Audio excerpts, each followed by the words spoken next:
नमस्कार दोस्तों, कैसे हैं आप लोग। मैं उम्मीद करता हूं आप सभी अच्छे होंगे। आज जो हम लोग पढ़ने वाले हैं बिहार पुलिस के एग्ज़ाम के दृष्टिकोण से या सभी प्रतियोगी परीक्षाओं के एग्ज़ाम के दृष्टिकोण से ये बहुत ही महत्वपूर्ण टॉपिक है। SCRT सीरीज में क्लास 10 का जो है चैप्टर 4 है हिस्ट्री का, भारत में राष्ट्रवाद। इस प्रश्न से बहुत ज़्यादा प्रश्न पूछे गए हैं। हालांकि यह मॉडर्न हिस्ट्री का चैप्टर है, लेकिन इस टॉपिक से बहुत ज़्यादा प्रश्न बिहार पुलिस के एग्ज़ाम में भर भर के पूछे गए हैं। तो यह बहुत ही ज़्यादा इम्पोर्टेंट है उन सभी एस्पिरेंट के लिए जो बिहार पुलिस की परीक्षा देने वाले हैं अगस्त में। तो वीडियो के अंत तक ज़रूर बने रहिएगा फ्रेंड्स, बहुत ही मज़ा आने वाला है। कहीं भी छोड़ के मत जाइए। अगर अभी तक आप हमारे टेलीग्राम और फेसबुक पेज से नहीं जुड़े हैं तो डिस्क्रिप्शन में लिंक है, ज़रूर जुड़ जाइएगा। तो चलिए बिना देर किए हुए करते हैं वीडियो को शुरू और बने रहिएगा वीडियो के अंत तक। यह जो PDF आप देख रहे हैं तो ये निचोड़ है पूरा SCRT का लाइन बाय लाइन यहाँ में इसमें जो है लिखा हुआ है। आप देखिएगा अगर बुक पलट के तो आपको पता चल जाएगा। राष्ट्रवाद का शाब्दिक अर्थ होता है राष्ट्रीय चेतना का उदय या ऐसी राष्ट्रीय चेतना का उदय जिसमें राजनीतिक, आर्थिक, सामाजिक एवं सांस्कृतिक एकीकरण का आभास हो। उसके बाद है भारत में अंग्रेजी शिक्षा ने ही राष्ट्रवाद के उदय की भूमिका निभाई थी। सही बात है। 1885 ईस्वी में महारानी विक्टोरिया 1858 ईस्वी में महारानी विक्टोरिया की उद्घोषणा के साथ ही सभी देशी राज्य क्या हो गए तो ब्रिटिश के अधीन हो गए। ये सभी लाइन आपके SCRT बुक में मिल जाएंगे। 1878 ईस्वी में तत्कालीन वायसराय लॉर्ड लिटन ने वर्नाकुलर प्रेस एक्ट पर लगाकर कठोर प्रतिबंध लगा दिया गया। तो 1878 में वर्नाकुलर प्रेस एक्ट किसके समय में आया? लॉर्ड लिटन के समय में। प्रश्न पूछा जा सकता है। और लॉर्ड रिपन था जिन्होंने वर्नाकुलर प्रेस एक्ट को हटा दिया। 1869 में 1879 में आर्म्स एक्ट लागू किया गया और भारतीयों को जो है कहा गया कि अस्त्र अगर आप रखेंगे तो यह आपके लिए गैरकानूनी होगा। 1883 में 1883 में इल्बर्ट बिल को पारित किया गया, जिसका उद्देश्य था भारतीय और यूरोपीय व्यक्तियों की फौजदारी मुकदमाओं की सुनवाई न्यायालय में करना था, जिसमें कि जज कौन थे? सिर्फ ब्रिटिश ही जज थे। अगला है कलकत्ता कॉर्पोरेशन अधिनियम 1889 में लाया गया, जिसमें कि कलकत्ता नगर पालिका में निर्वाचित सदस्यों की संख्या में वृद्धि की गई और वो भी सभी अंग्रेज ही थे। 1904 में लॉर्ड कर्जन द्वारा विश्वविद्यालय अधिनियम लाया गया, जिससे कि सरकार का विश्वविद्यालय पर नियंत्रण बढ़ गया। 1905 बंगाल विभाजन बहुत ही फेमस यह घटना हुई थी लॉर्ड कर्जन के समय में। लॉर्ड कर्जन ने यह कहा कि हमें जो है प्रशासनिक दृष्टिकोण से असुविधा हो रही है, जिसके कारण हम बंगाल का विभाजन करेंगे, लेकिन उनका मेन मकसद था हिंदू मुस्लिम एकता को रद्द करना, तोड़ना। फिर बंगाल विभाजन देखिएगा, जब दिल्ली दरबार का गठन हुआ था तो इसको क्या किया गया? बंगाल विभाजन को 1911 में रद्द कर दिया गया। 1907 में देशद्रोही सभा अधिनियम लागू किया गया और जितने भी क्रांतिकारी गतिविधियां हो रही थी उस पर रोक लगाने का प्रयास किया गया। 1910 में इंडियन प्रेस एक्ट, जो भी पत्रकार थे उस समय, जो भी प्रिंट मीडिया थी, उसको सभी को क्या किया गया तो उत्तेजित लेख वगैरह जो छापता था उसको बैन करने के लिए लाया गया। लॉर्ड डलहौजी को भारतीय रेलवे, टेलीग्राफ और लाइन व्यवस्था और परिवहन की शुरुआत की, यानी रेल, तार और डाक की जनक जो है लॉर्ड डलहौजी को कहा जाता है। नील विद्रोह किसानों के द्वारा किया गया एक आंदोलन था जो बंगाल में किसानों के द्वारा किया गया था। पवना विद्रोह बंगाल में पवना नामक स्थान पर हुआ, जिसमें किसानों ने जमींदारों के शोषण के विरुद्ध विद्रोह किया, जिसे पवना विद्रोह कहते हैं, जिसका नेतृत्व सुरेंद्र नाथ बनर्जी, आनंद बोस, द्वारका नाथ राय के द्वारा किया गया। तो यह प्रश्न आपसे पूछा जा सकता है, पवना विद्रोह कहाँ पे हुआ? तो यह हुआ, आप याद रखिएगा, कहाँ? बंगाल में। ICS बनने वाले प्रथम अधिकारी सुरेंद्र नाथ बनर्जी प्रथम भारतीय थे जो कि ICS की परीक्षा पास की, इंडियन सिविल सर्विस। इस समय यह परीक्षा कहाँ होता था? तो इंग्लैंड में होता था। इसमें भारतीय उम्मीदवार भी भाग ले सकते थे, परंतु इनमें चुनाव बहुत ज़्यादा कठिन था, क्योंकि भारतीय जो है क्या कर रहे थे? भारतीयों को अंग्रेज किसी न किसी कारण से हटा दे रहे थे। अगला प्रश्न है भाई, ये भारतीय राष्ट्रीय कांग्रेस की स्थापना 1885 में हुआ था। कहाँ हुआ था? तो यह हुआ था मुंबई में हुआ था। प्रथम अधिवेशन में 72 प्रतिनिधियों ने भाग लिया था। ठीक है, होना था यह पुणे में प्रथम अधिवेशन, लेकिन यहाँ भारतीय राष्ट्रीय कांग्रेस की प्रथम अधिवेशन पुणे में होना था, लेकिन वहाँ पे जो है प्लेग फैल जाने के कारण भारतीय राष्ट्रीय कांग्रेस की अगर प्रथम अधिवेशन पूछे तो आपको कहाँ बताना है? या मुंबई बताना है। भारतीय राष्ट्रीय कांग्रेस की स्थापना के समय गवर्नर वाइसराय जो था वह था लॉर्ड डफरिन। याद रखिएगा, कांग्रेस को डफरिन की दिमाग की उपज भी कहीं कहीं बताया जाता है। अगला 1915 से 17 के बीच एनी बेसेंट और तिलक ने आयरलैंड से प्रेरित होकर भारत में होम रूल लिंग आंदोलन आरंभ किया। बाल गंगाधर तिलक ने पुणे में 28 अप्रैल 1916 ईस्वी को उस समय बेलगाम पूना में ही था होम रूल लीग की स्थापना की। मद्रास में होम रूल लीग की स्थापना 1916 में एनी बेसेंट के द्वारा किया गया। वहीं कनाडा में बसे अमेरिका और कनाडा में बसे भारतीय क्रांतिकारियों ने लाला हरदयाल के प्रयास से 1913 में गदर पार्टी की स्थापना की। गदर पार्टी की स्थापना किसने की? लाला हरदयाल। कब? 1913 में। 1916 के लखनऊ अधिवेशन में, लखनऊ समझौता भी के नाम से कहते हैं, गरम दल और नरम दल एक हो गए थे और इसी में मुस्लिम लीग भी जो है, मुस्लिम लीग को पहली बार कांग्रेस के द्वारा एक वैलिड संस्था की मान्यता दी गई थी। 1916 का लखनऊ अधिवेशन बहुत ही ज़्यादा महत्वपूर्ण था। रूलट एक्ट 1919 में पारित हुआ, जिसमें कि किसी भी भारतीय को शक के आधार पर गिरफ्तार किया जा सकता था। इसे बिना अपील, बिना दलील और बिना दलील और बिना वकील वाला कानून कहा गया, काला कानून इसे कहा गया। 13 अप्रैल इसी के विरोध में 13 अप्रैल 1919 को जालियांवाला बाग हत्याकांड हुआ था। ठीक है, इस केस के बाद रविन्द्रनाथ टैगोर ने, जालियांवाला बाग हत्याकांड के बाद रविन्द्रनाथ टैगोर ने नाइटहुड की उपाधि लौटा दी। कांग्रेस के पूर्व अध्यक्ष शंकर नायर ने वायसराय के कार्यकारिणी परिषद से इस्तीफा दे दिया। गांधी जी ने अपना केसर हिंद की उपाधि भी लौटा दी। जालियांवाला बाग बहुत ही महत्वपूर्ण घटना है, पूछा जा सकता है। 13 अप्रैल 1919 जनरल ओडायर उस समय वहाँ पे गवर्नर जनरल, वो लेफ्टिनेंट था। 1919 में मॉन्टेग्यू चेम्सफोर्ड सुधार, और दो याद रख लीजिएगा, 1919 में मॉडले मिंटो और 1935 में भारत शासन अधिनियम 1935 आया, जो कि वर्तमान अभी हमारा संविधान है। भारत शासन अधिनियम 1935 से ही लगभग 80% है, इसीलिए 1935 को भारतीय शासन अधिनियम 1935 को ब्लूप्रिंट ऑफ आवर कॉन्स्टिट्यूशन भी बोला जा सकता है। आज 1915 में गांधी जी कहाँ आए? दक्षिण अफ्रीका से गांधी जी अहमदाबाद लौटे और साबरमती आश्रम की स्थापना की। ये देखिए आज के एग्जाम, कल के एग्जाम में ये पूछा हुआ था कि गांधी जी भारत कब लौटे, तो 9 जनवरी 1915 ईस्वी को। चंपारण आंदोलन हुआ 1917 में, बिहार में ये गांधी जी का भारत में पहला आंदोलन था। तिनकठिया पद्धति के विरुद्ध खेरा आंदोलन हुआ 1918 में। अहमदाबाद श्रमिक आंदोलन हुआ 1918 में। एक यहाँ से अच्छा प्रश्न बन सकता है कि निम्नलिखित में से कौन किसान आंदोलन था? तो किसान आंदोलन, चंपारण भी किसान आंदोलन था और खेरा भी किसान आंदोलन था, लेकिन अहमदाबाद जो है यह मजदूरों का आंदोलन था। खिलाफत आंदोलन, प्रथम विश्व युद्ध में ब्रिटेन के खिलाफ तुर्की हार गया। इसके बाद ओटोमन साम्राज्य का विघटन हो गया। चूँकि ओटोमन साम्राज्य तुर्की का सुल्तान इस्लामिक संसार के खलीफा हुआ करता था और भारत में भी इसका जो है बहुत ज़्यादा विरोध किए थे भारतीय मुस्लिमों के द्वारा। 1920 में यहाँ पे प्रारंभ हुआ खिलाफत आंदोलन और इस आंदोलन में महात्मा गांधी और राष्ट्रीय कांग्रेस के अमृतसर अधिवेशन 1919 में समर्थन पाकर यह आंदोलन और भी सशक्त हो गया था। इसके अलावा कुछ महत्वपूर्ण प्रश्न है। 13 अप्रैल 1918 को पूरे भारत में खिलाफत दिवस मनाया गया। भारतीय राष्ट्रीय कांग्रेस के कलकत्ता अधिवेशन में सितंबर 1920 में हुई थी। गांधी जी की प्रेरणा से अन्यायपूर्ण कार्यों के विरोध में 2 प्रस्ताव पारित किया गया। एक असहयोग आंदोलन चलाने का निर्णय और दूसरा खिलाफत आंदोलन को प्रारंभ करने का निर्णय लिया गया।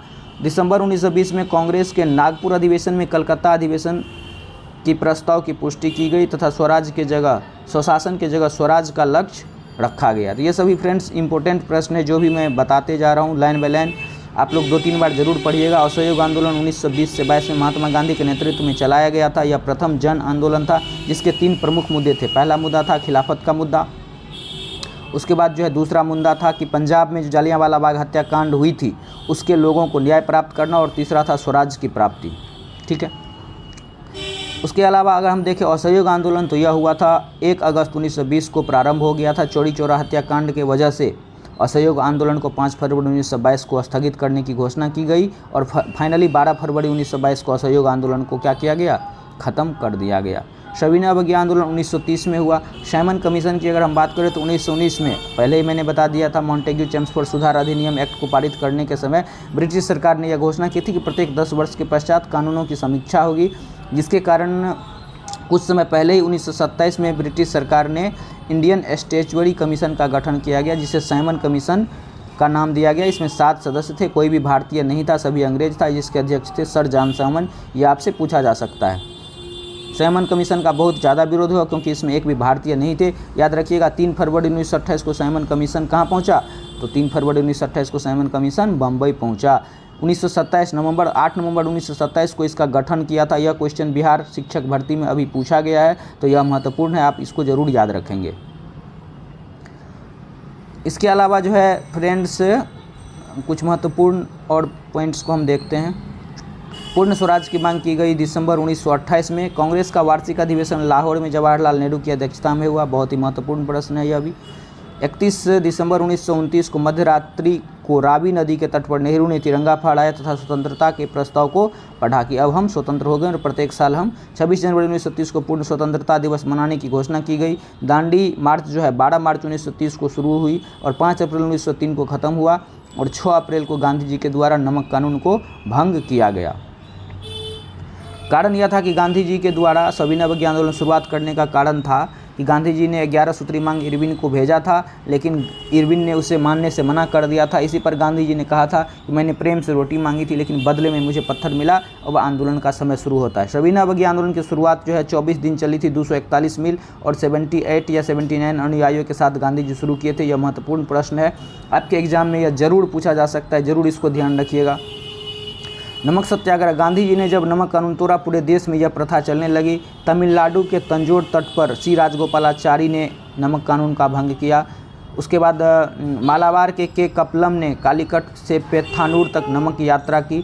खान अब्दुल गफ्फार खां को बादशाह खान या सीमांत गांधी भी कहा जाता है, जिन्होंने खुदाई खिदमतगार नामक स्वयंसेवी संगठन की स्थापना की। इसे लाल कुर्ती सेना की भी गठन की। अब जो है देखते हैं कि बिहार में आंदोलन का क्या स्वरूप रहा, इसको हम देखते हैं। बिहार में आंदोलन का स्वरूप यह बहुत ही महत्वपूर्ण जो है आपके एग्जाम पॉइंट ऑफ दृष्टिकोण से। बिहार में समुद्र तट नहीं था, लेकिन इसके बदले चौकीदारी कर, इसमें असहयोग आंदोलन सविनय अवज्ञा आंदोलन में यह भी एक प्रस्ताव रखा गया था। यह बातें थी कि कहीं पर भी अगर जहाँ पे नमक कानून हम नहीं बना सकते, समुद्र नहीं है, नमक कानून नहीं तोड़ सकते, तो वहाँ पे किसी तरह का कोई कर नहीं देना है। तो समुद्र तट नहीं था, जिसके बदले चौकीदारी कर के विरोध में आंदोलन प्रारंभ हुआ और सिवान जिले में चौकीदारी कर का विरोध में आंदोलन का नेतृत्व किसने किया? गंगाधर प्रसाद ने। छपरा में जो है कैदी थे, उन्होंने नंगा हड़ताल किया, विदेशी वस्त्र पहनने से इनकार किया। विदेशी वस्त्रों के बहिष्कार में पटना जिले की स्त्रियों ने बढ़ चढ़ कर हिस्सा लिया, जिसका नेतृत्व कर रही थी श्रीमती हसन इमाम, जिसे आगे बाद में विद्यावासिनी देवी ने आगे बढ़ाया। गया में चंद्रावती देवी ने चौकीदार करके विरोध में आंदोलन चलाया। उसके बाद ये आंदोलन चल रहा था। गांधी इरविन समझौता 5 मार्च 1931 को दिल्ली समझौता के नाम से भी जिसे जाना जाता है। गांधी और इरविन जब दो समझौता हुआ तो सरोजिनी नायडू ने इन्हें दो महात्माओं का मिलन कहा था। ठीक है, जब गांधी इरविन समझौता हुआ तो गांधी जी के द्वारा सविनय अवज्ञा आंदोलन को स्थगित कर दिया गया और दूसरे गोलमेज सम्मेलन में भाग लेने कहाँ पे पहुँचे? तो पहुँचे थे ब्रिटेन। याद कीजिएगा, याद रखिएगा, कांग्रेस ने सिर्फ द्वितीय गोलमेज सम्मेलन में भाग लिया और नेतृत्व कर रहे थे गांधी जी। इसके अलावा पहला और तीसरा गोलमेज सम्मेलन में किसी में कांग्रेस ने भाग नहीं लिया। भीमराव अंबेडकर ऐसे व्यक्ति थे जिन्होंने तीनों गोलमेज सम्मेलन में भाग लिया। 1934 में फिर से सविनय अवज्ञा आंदोलन, जब गांधी जी वापस आए गोलमेज सम्मेलन से, वहाँ पे कोई फ़ायदा हुआ नहीं, तो फिर से इन्होंने शुरू किया सविनय अवज्ञा आंदोलन और 1934 में फिर से सविनय अवज्ञा आंदोलन स्थगित कर दिया गया क्योंकि वह उतने अच्छे से चल नहीं पाए। सविनय अवज्ञा आंदोलन का मुख्य परिणाम जो निकल करके सामने आया वह था भारत शासन अधिनियम 1935। अब चंपारण सत्याग्रह क्या? 1917 में 3 कट्ठा पद्धति, यहाँ पे नील 3/20, यानी कि आपका अगर 20 कट्ठा खेत है तो उसमें से 3 कट्ठा खेत पर नील की खेती करना अनिवार्य थी और नील की खेती से क्या होता था? ज़मीन बंजर हो जाता था। यह महत्वपूर्ण प्रश्न है कि राजकुमार शुक्ल ने 1916 में कांग्रेस के लखनऊ अधिवेशन में गांधी जी का ध्यान इस ओर आकृष्ट किया और चंपारण आने का अनुरोध किया, निमंत्रण दिया। तो यह पूछा जा सकता है कि चंपारण आने का न्योता गांधी जी को किसने दिया? राजकुमार शुक्ल। गांधी जी के दबाव पर चंपारण एग्रीगेरियन कमेटी का गठन हुआ और 3 कट्ठा पद्धति को यहाँ पे समाप्त किया गया और जो अवैध वसूली किया जा रहा था किसानों को 25% उसका लौटाना पड़ा। मोपला विद्रोह याद रखिएगा केरल में 1921 में हुआ। किसानों का यह बड़ा विद्रोह था। मोपला स्थानीय पोदार और खेतीहर थे जो इस्लाम धर्म के अनुयायी थे, जबकि स्थानीय नामबुदरी नायर भूस्वामी उच्च जाति के हिंदू थे जिन्हें अंग्रेजों का संरक्षण प्राप्त था।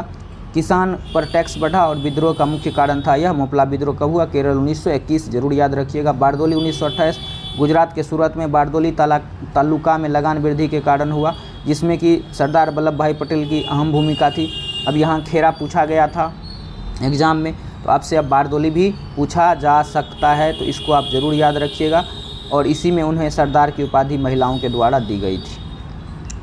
अब है किसान सभा का गठन। सर्वप्रथम बिहार में 1922-23 में मुंगेर के शाह मोहम्मद जुबैर के नेतृत्व में किसान सभा का गठन हुआ, किंतु बहुत ज़्यादा यह व्यापक और शक्तिशाली संस्था नहीं बन पाई। लेकिन जब 1928 में स्वामी सहजानंद सरस्वती ने बिहटा में और 1929 में सोनपुर में किसान सभा का विधिवत स्थापना किया, तब जाकर के ये इस संस्था को बहुत ज़्यादा बल मिला। 1929 में स्वामी स्वाजानंद सरस्वती के द्वारा किसान सभा का गठन किया गया और 11 अप्रैल 1936 को लखनऊ में अखिल भारतीय किसान सभा का गठन हुआ। बिहार में बकास्त आंदोलन पूछा जा सकता है, बकास्त आंदोलन किस समय में चला, तो सविनय अवज्ञा आंदोलन के समय में। और यह कहाँ हुआ, तो बिहार में, जिसे कांग्रेस द्वारा 1937 के अधिवेशन में मुख्य मांग के रूप में स्वीकार किया, बकास्त आंदोलन की मांग को। All India trade union Congress AITUC की स्थापना 31 अक्टूबर 1920 को हुई, जिसके पहले अध्यक्ष थे कौन, लाला लाजपत राय। तो जरूर ये सब फ्रेंड्स पॉइंट आप लोग याद रखिएगा। जनजातीय आंदोलन देखते हैं कुछ। रंगपा विद्रोह दक्षिण भारत की गोदावरी पहाड़ियों में अल्लू सीताराम रामू के नेतृत्व में यह 1916 में हुआ। खोंड विद्रोह उड़ीसा 1914 में हुआ। यह उत्तराधिकार के विवाद के लिए यह विद्रोह हुआ था फ्रेंड्स, तो जरूर ये सब पॉइंट आप याद रखिएगा। 1917 के मयूरभंज में संथालों एवं मणिपुर के थोडोई कुकियों ने विद्रोह किया। पेयांग प्रथा, जिसे कि पेयांग प्रथा अब पूछा जा सकता है कि क्या है, तो जिसमें बिना मजदूरी के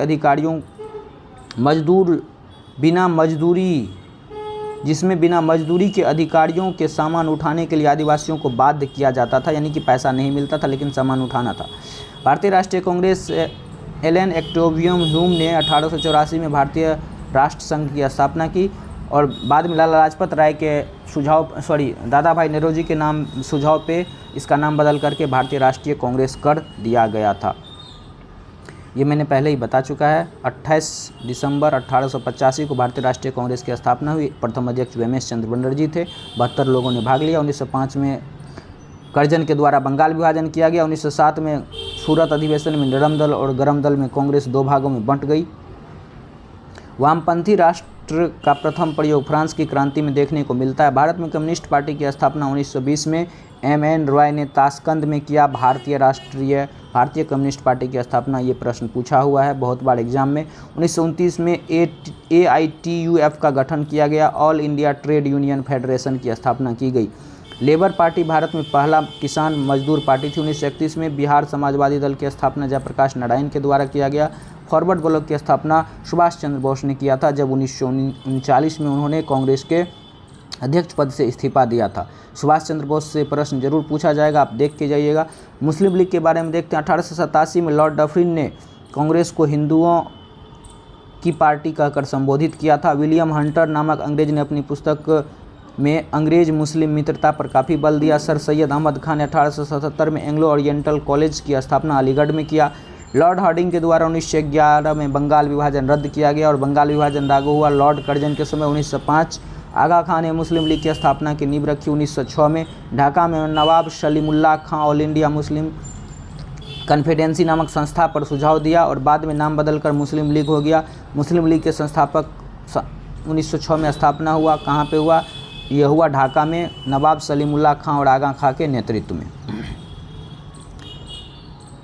इसके अलावा 1909 सुधार अधिनियम आंशिक रूप से मुस्लिमों के हितों को ध्यान में रखते हुए सांप्रदायिकता का बीज बोया गया। मॉर्ले मिंटो सुधार। 1916 लखनऊ समझौता, कांग्रेस और मुस्लिम लीग के बीच समझौता हुआ। गरम दल लड़म दल जो 1907 के सूरत अधिवेशन में अलग हुए थे वो एक हो गए। स्वराज पार्टी की स्थापना 1923 में चित्तरंजन दास और मोतीलाल नेहरू के नेतृत्व में हुआ।